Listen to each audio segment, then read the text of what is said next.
সিজদায় গেছি, পায়ের নিচে জায়নামাজ, তাও গরম মানে না। তার নিচে দিয়েছি জুতা, তারপরেও গরম মানে না। কপালে যাওয়ার পরে মনে হলো ফুসা পড়ে গেল। উঠার পরে সবাই তো তাড়াহুড়া করতেছে, আর উনি বলতেছে, আরে আমার পায়ের নিচে জায়নামাজ, আমার পায়ের নিচে জুতা, তারপরে আমার পায়ে গরম লাগে। আর আমার নবীর সাহাবীদেরকে কালেমা গ্রহণ করার জন্য এই পাথরের মধ্যে চিৎ করে শোয়ে রেখে বুকের উপরে পাথর জমাই দিয়েছে।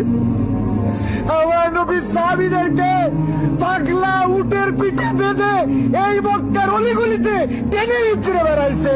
এই জায়গাতে তাদের বুকের উপরে পাথর চাপায় আগুনের মধ্যে দিয়ে দিছে। তাদের রক্তের বিনিময়ে ইসলাম পাইছি।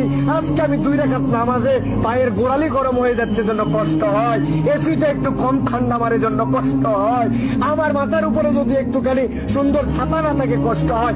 আমার নবী, আমার সাহাবীরা কি কষ্ট করছে, এটা ফিলিংস এর সফর, হজের সফর, অনুভূতির সফর।